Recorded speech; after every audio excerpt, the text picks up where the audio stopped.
Côté sombre de la Lune, 9 septembre 1999. Dépôt de déchets nucléaires, secteur 2.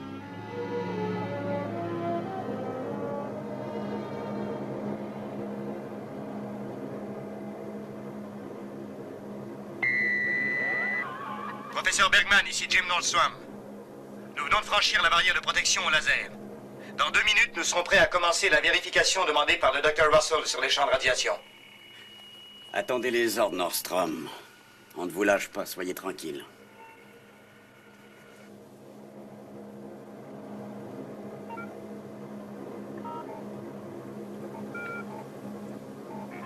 Aigle Noir 3 à base 2, vérification dépôt, ici le Dr Russell. Nous écoutons, docteur. Quand aurez-vous terminé le déchargement? On est en train de s'occuper des derniers contenants. On peut finir dans 10 minutes environ. Steiner, dès que les vaisseaux spatiaux seront repartis, commencez les vérifications sur les champs de radiation.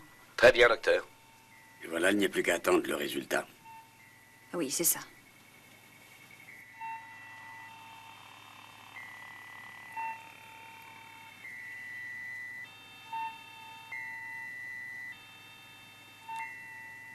Leur activité cérébrale est normale jusqu'à présent.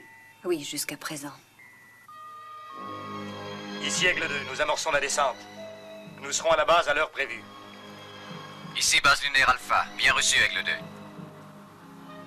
Commandant Koenig, nous nous poserons à Alpha à 23h35 heure lunaire. Un café, commandant? Merci. Commandant Koenig, nous recevons une transmission spéciale de la Terre. Oui, je prends. Ah, John. Bon, votre nomination est approuvée. La commission spatiale a ratifié votre nomination au poste de commandant de la base lunaire Alpha. Bon, et pour le commandant Gorski? Eh bien, je viens de le relever de ses fonctions il y a 1 heure. Mais ne vous en préoccupez pas. Votre travail consiste à amener des hommes sur Méta. On a de nouveaux renseignements? Oui, ça devrait vous plaire, regardez. La première prise de vue en plan rapproché de la planète Méta. Prise de l'espace et grossie 9 fois. On distingue nettement son atmosphère. Et il n'y a pas que cela. Le même vol d'exploration nous a fourni des renseignements incontestables. Il ne fait aucun doute que l'atmosphère de la planète Méta est propice à une forme de vie. Nous en avons la certitude, mais ce qu'il faut, c'est mettre tout en œuvre. Pour combattre le virus qui atteint les astronautes de Méta, on ne peut envisager d'être arrêté par cela. Nous devons absolument atterrir sur Méta. Rien ne doit nous en empêcher. À vous de jouer. Bonne chance. On a des images extraordinaires de la plateforme de lancement pour le vol d'exploration sur Méta, commandant. Regardez bien, je vous les envoie. Ça, c'est le vaisseau qui revient maintenant.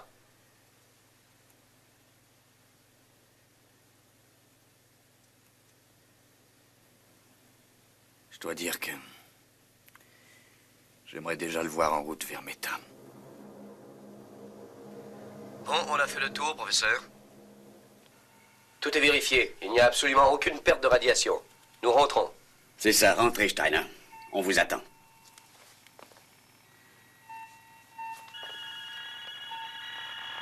Intensification des fonctions cérébrales. Steiner, éloignez Nordstrom, il n'est pas dans son état normal. Sécurité, sortez vite et ramenez Nordstrom à l'intérieur. Dépêchez-vous. Entendu. Docteur, il a l'air d'être en difficulté. Il faudrait qu'on vienne m'aider. Je n'y arriverai pas. Fiche le camp, toi. Salle d'urgence, s'il vous plaît. Tenez-vous prêts, nous avons une complication. Allez, sortez tous. Fichez le camp, je vous dis. Non! Salle de décontamination, vite. Professeur, il est devenu fou furieux. Lâche-moi, voyons. Ah, je ne veux plus te voir.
On se pose dans 10 secondes, commandant.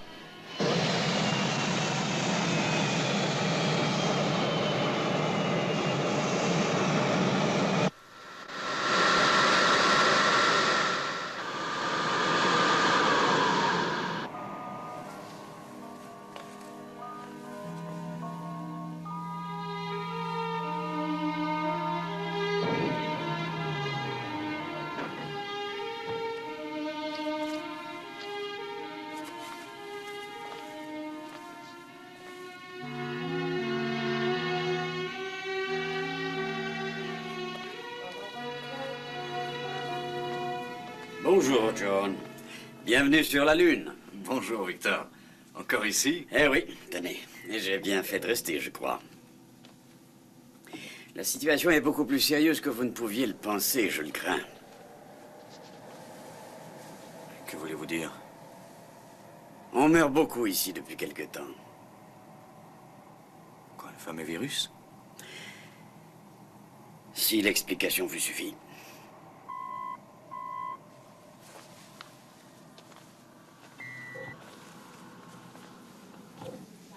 Commandant Koenig, Commandant Gorski? je crois que nous sommes deux à connaître la situation. J'imagine que vous aimeriez bien vous détendre. Ce genre de voyage est assez fatigant en général. Oui. Si vous désirez me parler avant mon départ, je serai à votre disposition. Bonne chance. Il prend les choses du bon côté, lui. Il a été suspendu on ne peut plus brutalement, non? Je le connais un peu, il survivra. On ne peut que le lui souhaiter. Il a toujours bien mené sa barque, je pense. Bonjour, commandant. Benjamin. Ça fait plaisir de vous Moi voir. aussi. Bonjour, commandant. Comment ça va? Bon voyage, commandant. Très bon, oui. Bonjour, commandant. Bonjour, Tania. Bienvenue à bord, commandant. Merci.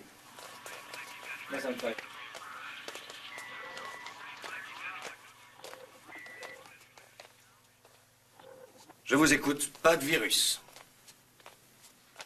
Alors, qu'est-ce que c'est? Je serai franc, je n'en ai aucune idée. Ça peut provenir des radiations, mais Mais quoi?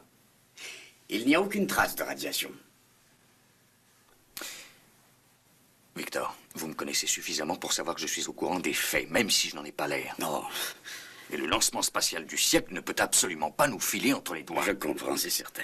Cette planète s'est rapprochée juste assez de nous pour qu'on y atterrisse. Il ne peut pas y avoir d'erreur. Oui, mais ce problème, justement, pourrait très bien empêcher le lancement. Le docteur Russell a de très bonnes idées sur la Oui, question. Simons m'a parlé du docteur Russell et... Je serais étonné qu'il vous les recommandait très fort. Le commandant Gorski refusait d'envoyer les rapports de ses découvertes. Je vois. Écoutez, voyez là, ça pourrait être utile.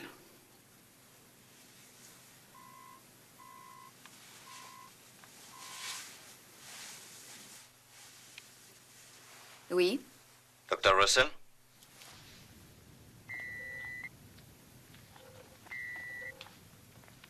John Koenig. Commandant?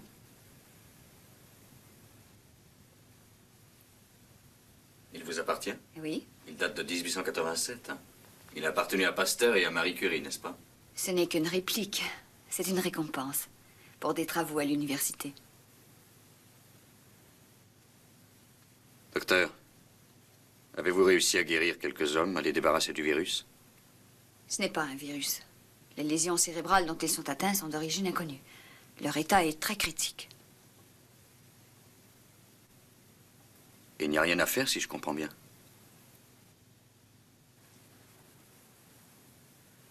Bon, parlez-moi de l'équipe de relève. Sont-ils en bonne condition physique, au moins? Oh, ils sont en aussi bonne forme que les astronautes Warren et Sparkman pouvaient l'être il y a 2 semaines. Expliquez-vous plus clairement. Depuis ce matin, nous en sommes au 9e mort. On peut penser qu'ils vont guérir, et tout d'un coup, le cerveau ne répond plus. Et regardez. Nous avons ici un thermographe à champ visuel. Eh bien, ce qui ressort de la lecture, c'est une perturbation extrêmement violente qui est classique chez le sujet atteint par des radiations.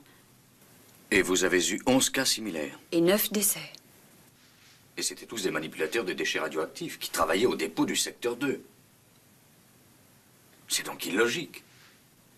Ceux qui n'ont jamais mis les pieds dans ce secteur sont les astronautes. Je le sais, oui. Mais il y a plus illogique encore.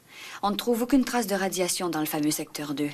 L'élément cohérent et le seul, c'est que les 2 hommes de l'équipe de relève ont eu le même mode de vie, ont été soumis au même test de fonction psychomotrice pendant tout l'entraînement. Vous voulez dire que le programme Méta devrait être annulé? Ce que je veux dire, c'est que médicalement parlant, l'équipe de relève est prête.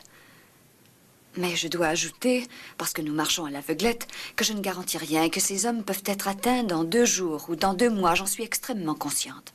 En termes clairs, médicalement parlant, le vol est inadmissible. L'expérience est très risquée. Et c'est à vous de juger. À vous seul.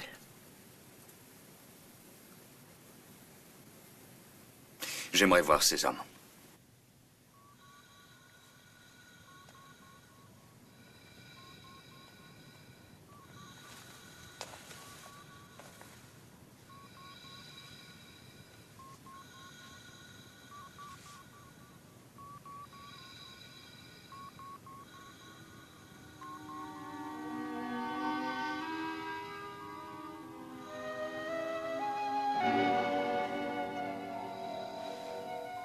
Eric?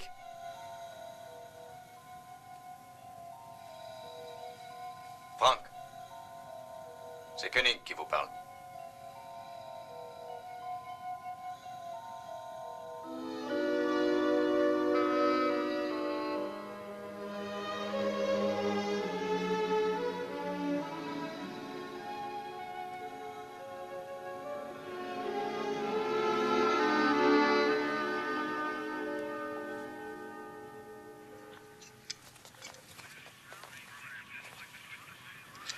Oui, c'est excellent, ça. Combien de temps ça vous prendra? 1 semaine environ. Carter? Ah, commandant. Heureux d'être arrivé? Très heureux. Elle est prête à s'envoler? Dès que vous en donnerez l'ordre, on commencera le compte à rebours. Mais attention, chaque heure qui passe diminue nos chances de succès. En combien de jours l'équipe de relève peut être prête? Oh, 7 jours? L'équipe de relève? Et comment ça? C'est trop long, 7 jours. Ah, mais on ne peut pas aller plus vite. Tous les calculs sont déjà programmés. Je ne comprends pas. Il y a un problème dont vous ne voulez pas me parler? Je suis venu pour le lancement, pas pour autre chose. Seriez-vous prêt à remplacer l'équipe de relève? Oui, nous sommes prêts, oui.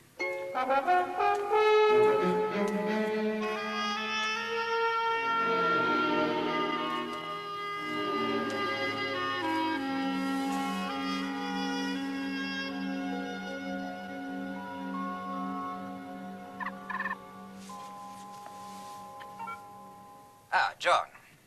Comment allez-vous? Vous le voyez, je ne vous laisse pas tomber. Je désirais que vous me fassiez part de vos impressions sur la situation qui réside ici. Il y a eu un autre décès ce matin au centre médical nucléaire. Le docteur Russell parle de lésions cérébrales, causées par ce qu'elle croit être des radiations. Ouais, je vois. Moi, j'ai déjà eu vent de sa fameuse théorie par Gorski. Je la crois extrêmement compétente dans certains domaines touchant la médecine de l'espace, mais dans ce cas précis, elle se trompe. Elle fait fausse route. Aussi, je vais vous envoyer rapidement une équipe de très bons spécialistes et vous verrez Non, qu'après- attendez, une seconde. Je n'irai pas si vite à votre place. J'aimerais bien d'abord être sûr qu'il n'y a pas de traces de radiation dans le dépôt de déchets. Les 2 astronautes prévus n'ont pas à aller se balader dans le secteur douteux, ça réglera la question. Simons, 9 morts inutiles. Moi, je veux savoir pourquoi. Il n'y a plus qu'une solution. Suspendre les dépôts de déchets radioactifs jusqu'à... Mais vous savez qu'il est impossible de faire ça. L'entreposage des déchets est malheureusement un des plus graves problèmes de l'heure. Simon, je suis ici pour mettre au clair, selon vos propres termes, cette affaire, et c'est ce que je fais. On va faire un marché. C'est facile. Vous suspendez les dépôts de déchets, et j'envoie des hommes marcher sur Méta. D'accord? Eh bien... D'accord, je vous accorde un délai. Je ne peux rien faire d'autre, si vous en avez besoin. J'en ai besoin, oui.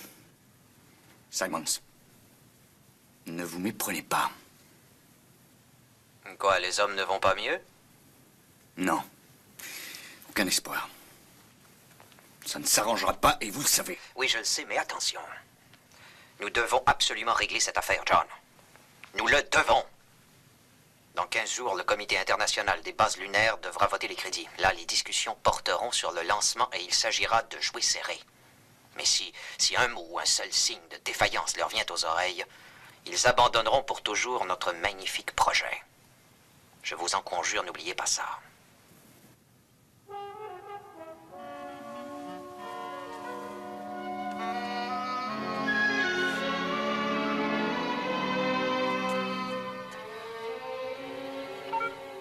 Paul, Commandant?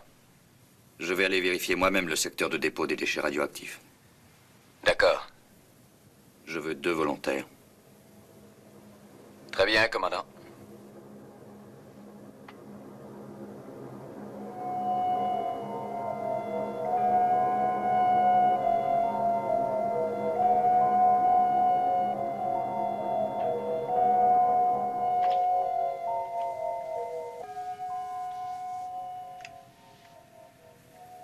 Ça, c'est le secteur 1.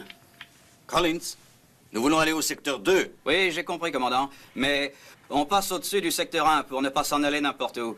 Et on amorce un virage à 45. C'est un bon point de repère. Un point de repère. Collins, rapprochez-vous du sol et ouvrez l'œil. D'accord.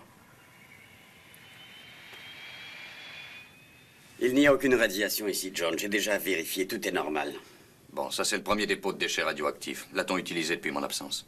Non, ils ont tout déposé au secteur 2. On n'utilise plus celui-là depuis 5 ans. Dire que de nos jours, on n'a toujours pas de couvercles spéciaux. Comment peuvent-ils vérifier? Oh, ça se passe très bien. On les surveille sur les récepteurs. Merci, Collins, on a vu. Vous pouvez aller au secteur 2. Bien, commandant.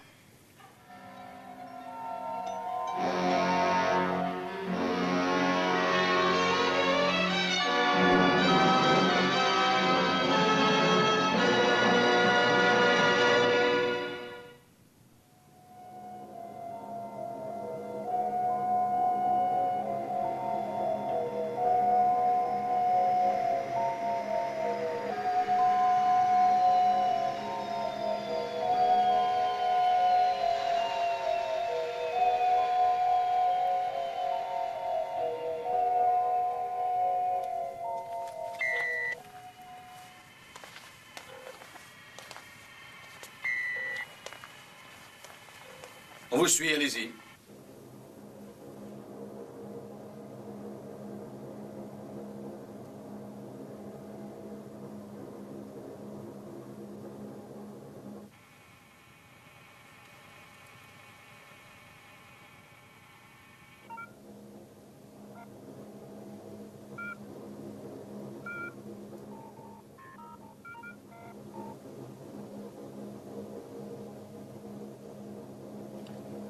Numéro 1 vérifié, commandant. Taux de radiation normal. Aucune fuite. Nous allons au numéro 48. Très bien, Jackson.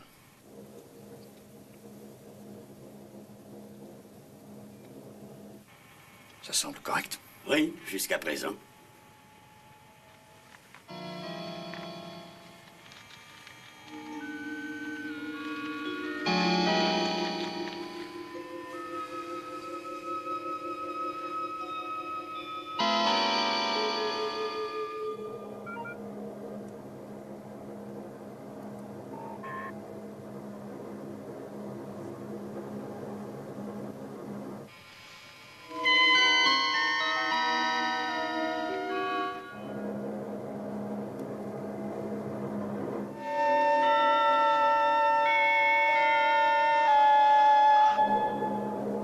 Commandant, numéro 48, vérification terminée. Taux de radiation normal. Aucune fuite. Tout va bien. Nous rentrons au poste. Merci, Jackson. Ça va. Et ne prenez pas le chemin des écoliers.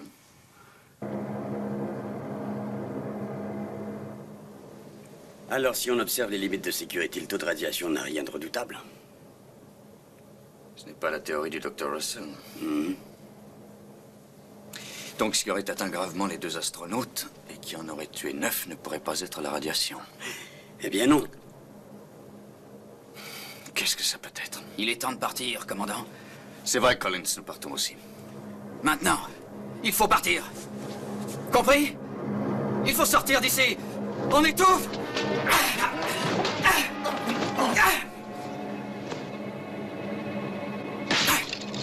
Ne faites pas ça, vous allez tous nous tuer!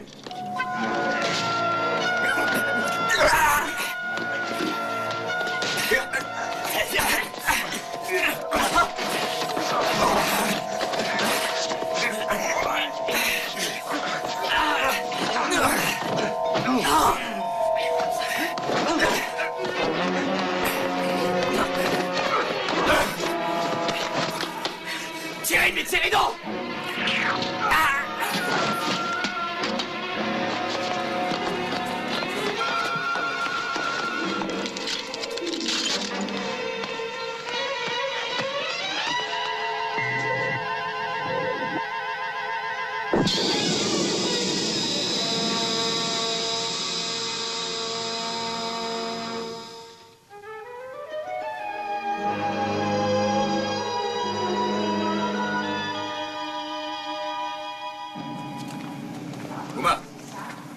intercepte toutes les informations concernant les vols d'entraînement des astronautes. J'aimerais qu'on les compare aux navettes effectuées par Collins. Il faut trouver une corrélation quelconque.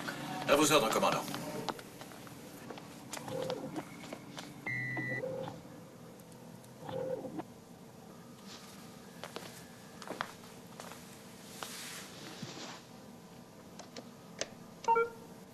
Dr. Russell? Oui, commandant, ici le docteur Mathias. Quel est le dernier rapport sur l'état de santé de Sparkman et de Gordon? Frank Gordon est décédé à 13h28. Et pour Sparkman? Le docteur Russell est près de lui.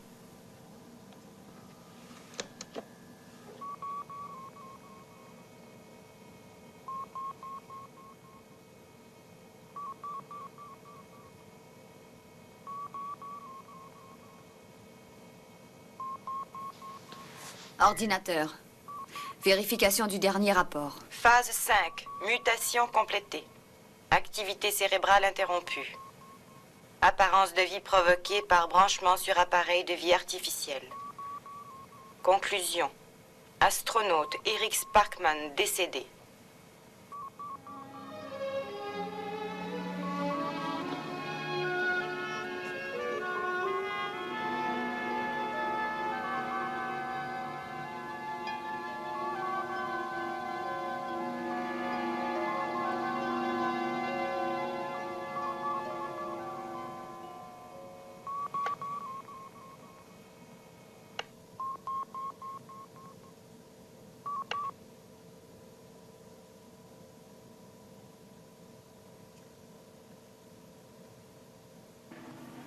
Tous les deux? C'est fini? Mais... de quoi? On m'a raconté que... On vous a raconté des histoires. Nous ne savons toujours pas ce qu'il en est. Mais le haut commandement vous demande de penser que notre ignorance n'est que temporaire. Et on ne part plus sur Méta? Non, on ne part plus. Avant d'essayer d'aller plus loin, je veux savoir le pourquoi et le comment des choses. Ce qu'il faut bien comprendre, c'est que la vie est concevable sur la planète Méta. Nous en sommes absolument certains. Oui, mais les problèmes que nous rencontrons peuvent avoir une incidence sur le vol expérimental.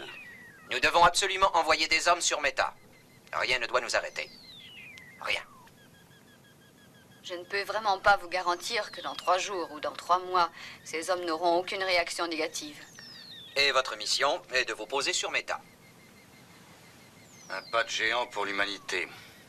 Ça ressemble malheureusement à un faux pas dans l'obscurité. Voici un film qui a été pris de l'Aigle sur lequel Eric Sparkman et Frank Gordon ont effectué leur dernier vol d'entraînement. Les images sont parfaites, mais à un moment donné, il y a une espèce de blanc de 2 minutes. Tenez, c'est ça. Et tout à coup, on a à nouveau une réception parfaite. Dans quel secteur était-il à ce moment-là? Aux environs du point Delta. C'est facile à contrôler.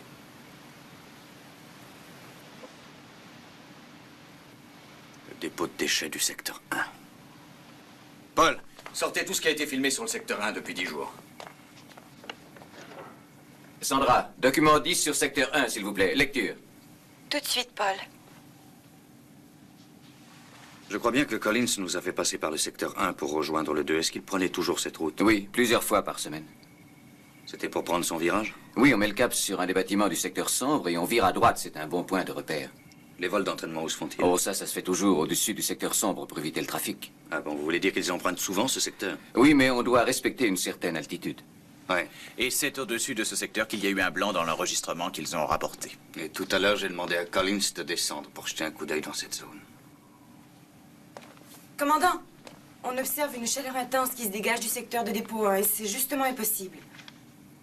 Tout indique que le niveau de radiation est absolument normal, mais la chaleur continue à s'intensifier. J'ai l'impression qu'on a trouvé un lien, une corrélation, Victor. Attendez-moi, j'arrive. Branchez le secteur sur vidéo.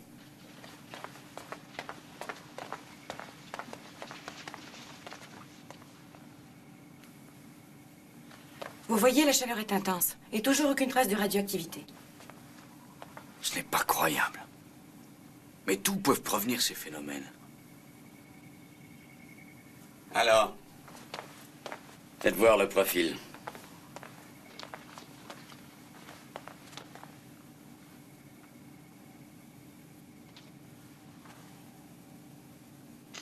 court-circuit sur la 1. Passez à la caméra 2. Le contact visuel est coupé. Paul, je veux un aigle prêt à décoller. Il faut aller sur place voir ce qui arrive.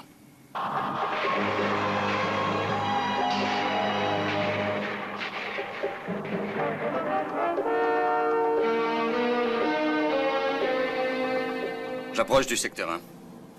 Vérifiez le système de repérage. Système de repérage 10 sur 10, commandant.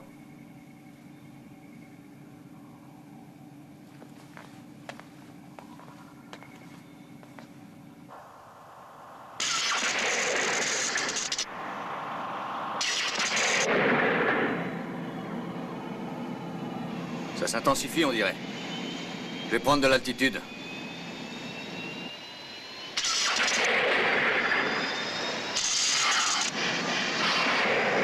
J'ai l'impression de perdre le contrôle. Vous avez toujours le repérage? Les champs magnétiques ont l'air de s'étendre. Vous feriez mieux de revenir très vite. Tenez bon, commandant. On va essayer de vous sortir de là. Passez sur contrôle automatique pour le retour à la base, commandant. On ne vous reçoit plus. Plus rien ne répond. Circuit hors contrôle. Vaisseau de secours prêt à partir.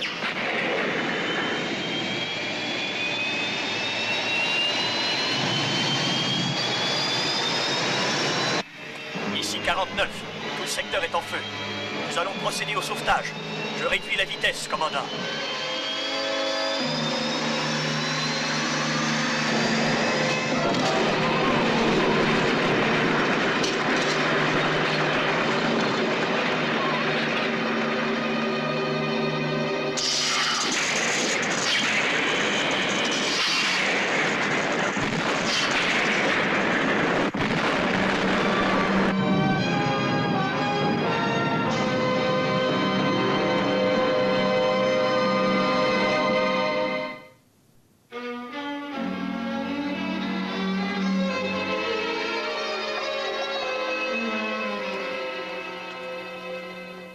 Alors? Choc externe sans gravité. On ne peut rien dire d'autre pour l'instant. Et voilà, commandant. Je vous l'avais bien dit que ce n'était pas grave. C'était pas la peine de faire tant d'histoires. Commandant? Ce ne sont pas les chocs et les contusions multiples qui m'intéressent. Depuis quelque temps, vous considériez ce secteur comme étant suspect. Vous saviez qu'il était certainement à l'origine de la mort subite des 2 astronautes et de l'accident du pilote, je ne vous apprends rien. Et sachant tout cela, vous n'hésitez pas à y aller. Nous avons besoin d'un commandant, et non pas d'un héros. Je ne savais pas que vous y portiez un quelconque intérêt.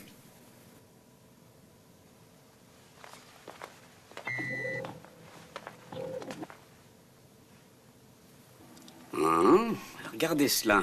C'est un système de contrôle provenant du secteur 1.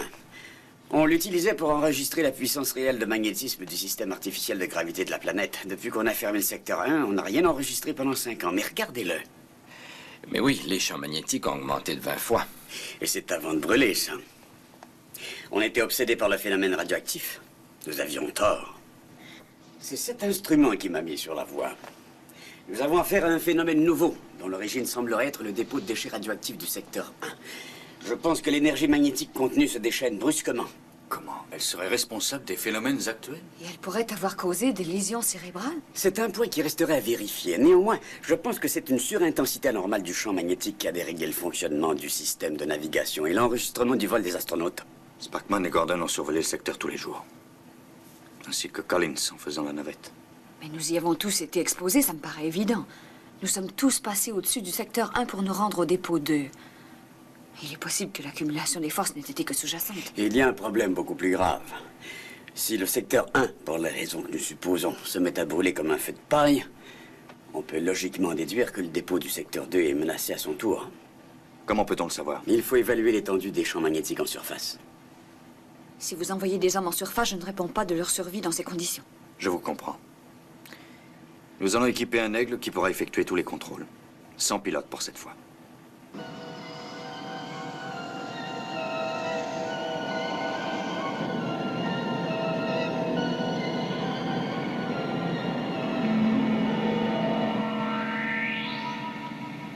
Tout droit à présent. Ralentissez. Oui, toujours tout droit. Bon. Oui, maintenez-le comme ça, Paul.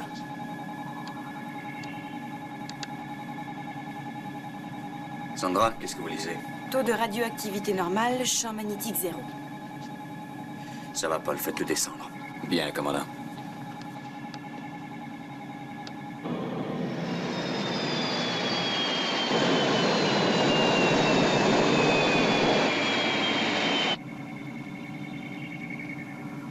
Continuez.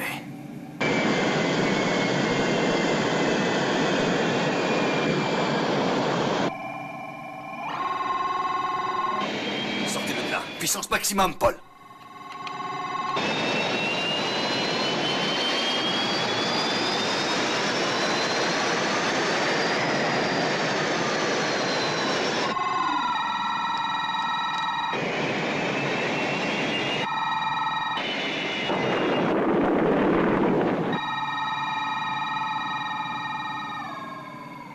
Ce sont des ondes.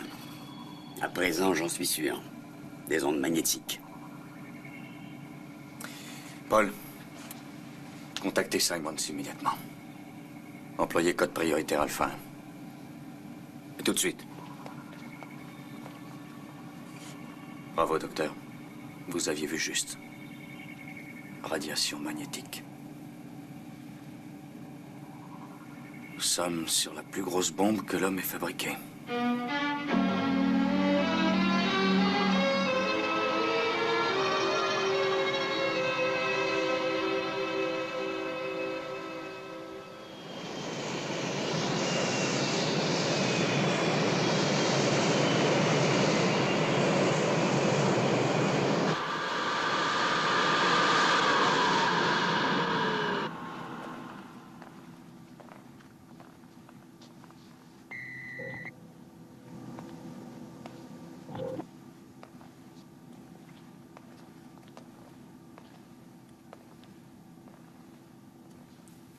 Bonjour, monsieur. Commandant.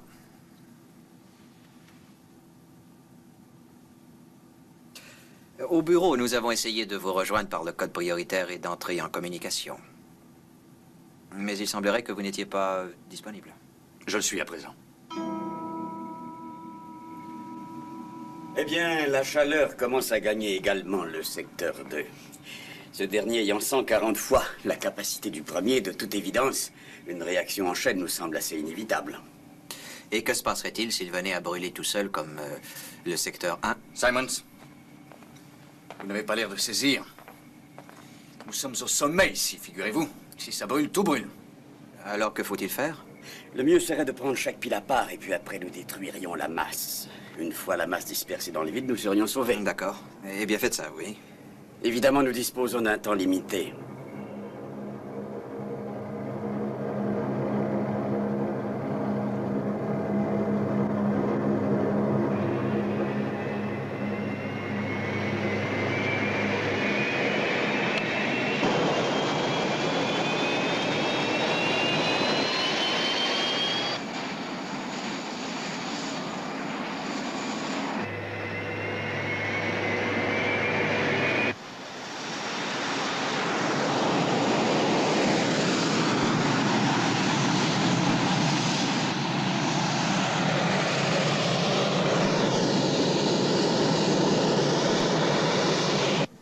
Commandant. Oui, Paul? L'équipement des premiers aigles est terminé. Ils sont déjà en vol vers le secteur. D'accord, Paul, c'est parfait.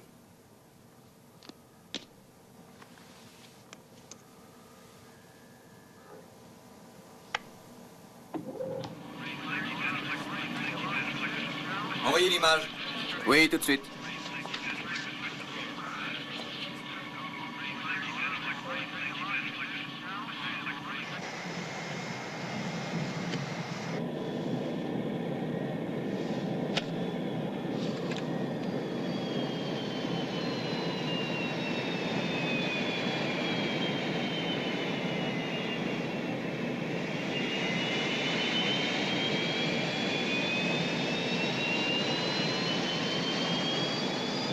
Alpha, ici, Aigle 4. Le système de contrôle navigation commence à se brouiller. Nous remontons.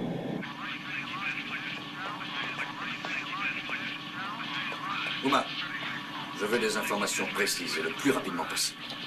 Numéro 26. Relâché au-dessus de C9. Je répète, relâché au-dessus de C9.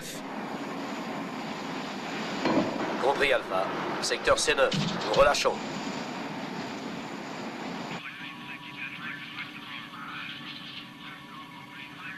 Alors?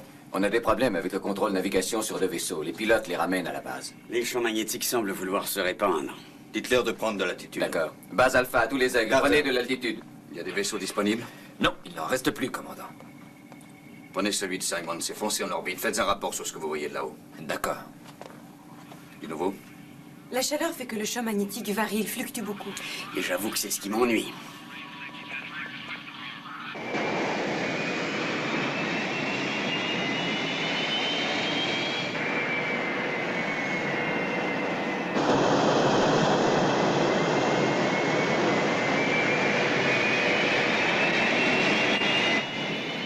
Aigle 1, Alpha. Alpha, j'écoute.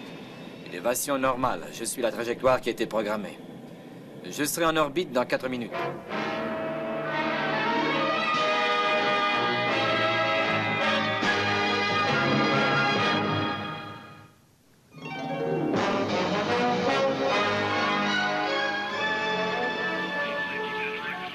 Les niveaux ont l'air de se maintenir. Croyez-vous que nous contrôlons la situation? Il est encore trop tôt pour le dire. En tout cas, tout cela ne m'a pas l'air trop alarmant. Bien joué. Il va falloir que je fasse parvenir un communiqué sur la situation. Cela les fera patienter, on retardera le vol prévu. Voyez-vous, John? Il y a des hommes qui risquent leur vie pour prévenir une catastrophe, un désastre. Réveillez-vous, Simons. Je vous jure que si tout ça tourne mal, il n'y aura personne pour envoyer un communiqué. Il n'y en a pas un de nous qui survivra. Commandant, le niveau monte.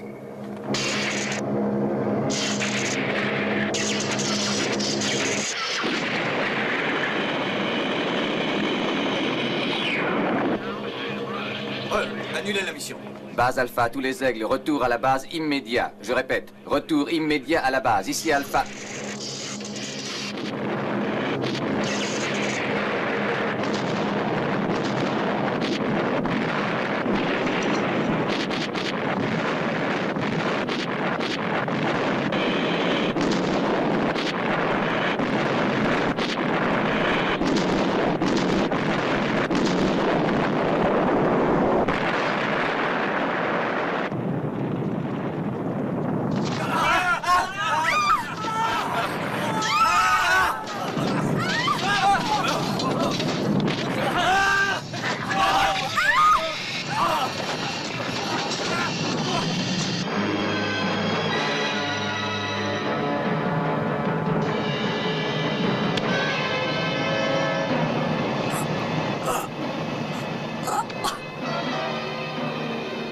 Je ne peux plus bouger.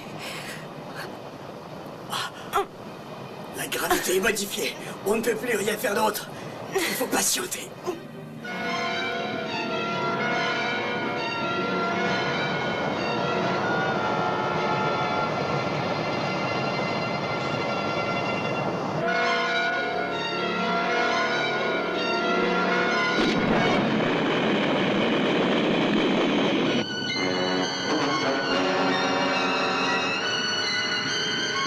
Alpha, est-ce que vous m'entendez? Alpha, ici Carter, répondez. Alpha, moi je ne vous reçois pas. J'espère que vous pouvez me recevoir. La Lune a quitté l'orbite de la Terre. L'explosion. L'explosion nous a fait sortir de l'orbite de la Terre. Alpha, est-ce que vous pouvez m'entendre? J'appelle Alpha. Me recevez-vous, Alpha? Alpha, répondez-moi. Me recevez-vous? Moi je ne reçois toujours rien.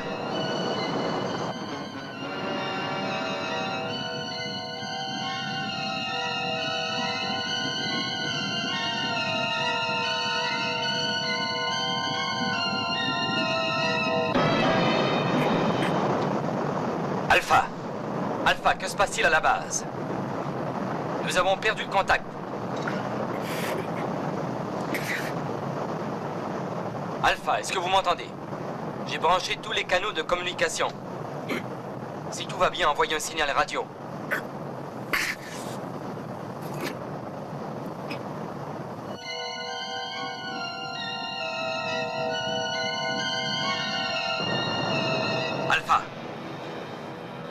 compagnons de la Terre. Me recevez-vous, Alpha? Alpha! Carter, Al, répondez. Commandant, vous êtes en vie, Dieu soit loué. Mais que se passe-t-il sur Alpha?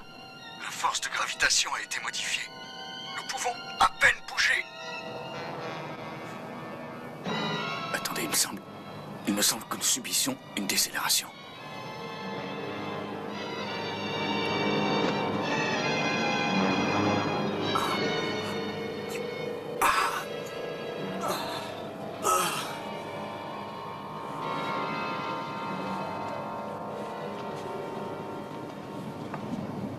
Ça va mieux, on dirait. On est au-dessous de G3. On va compenser.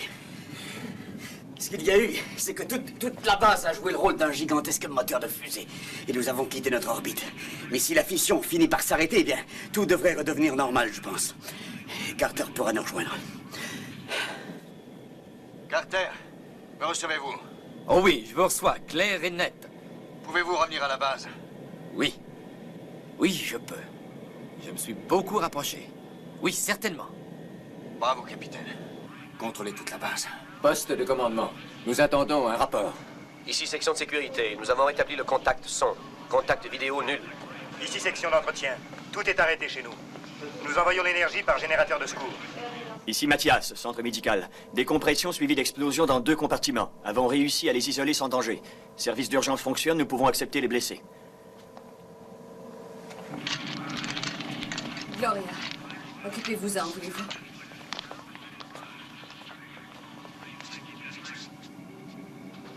Nous sommes en train de capter des images du satellite de Mars.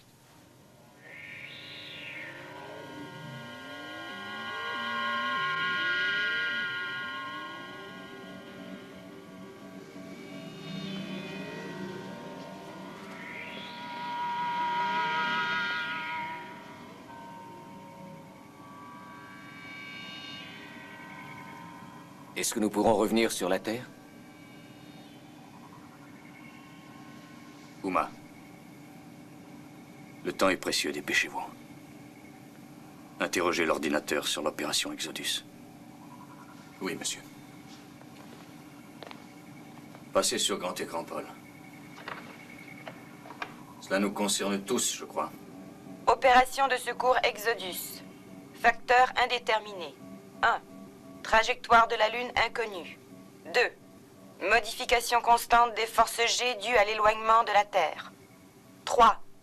Information insuffisante pour programmer plan de vol. Tous les éléments prévus par programmation pour opération Exodus sont inapplicables. Information disponible insuffisante dans les circonstances qui prévalent. Décision humaine requise.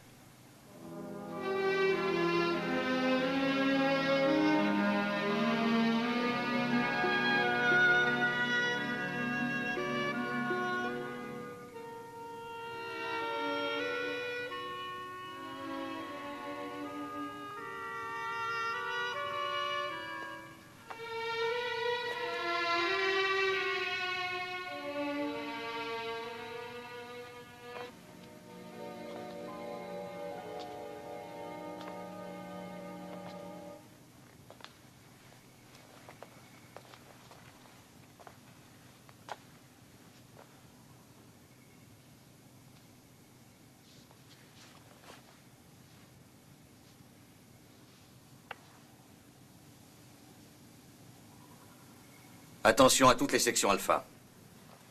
Ici votre commandant John Koenig.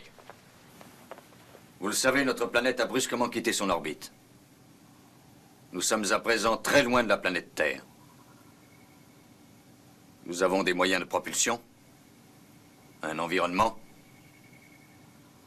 Ainsi, nous avons la possibilité de survivre. Si nous tentons un retour improvisé sur la Terre, sans aucun plan précis, sans mettre tous les atouts de notre côté, j'ai de bonnes raisons de croire que nous échouerons. C'est forcé. C'est pourquoi j'estime que nous devons rester ici.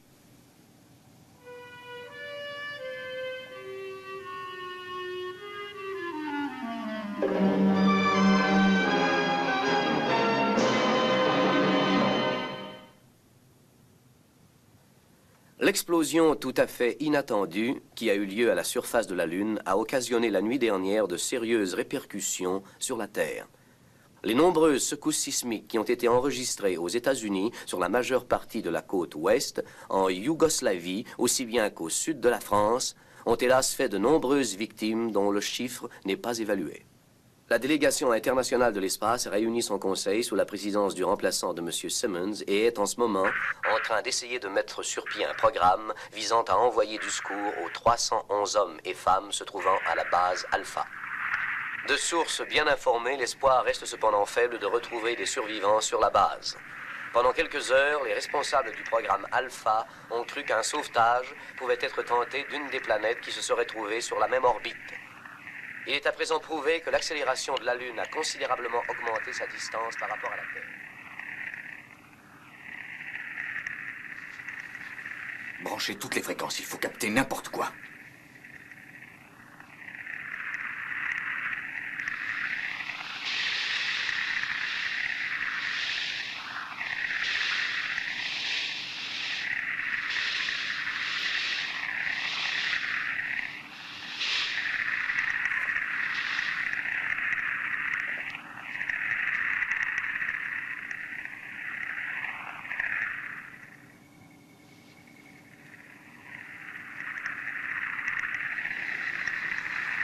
Tenez celle-là.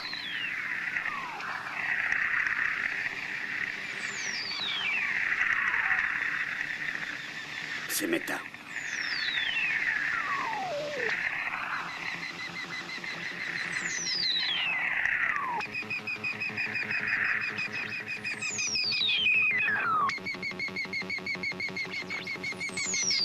Nous pourrons peut-être vivre un jour là-haut. Pourquoi pas?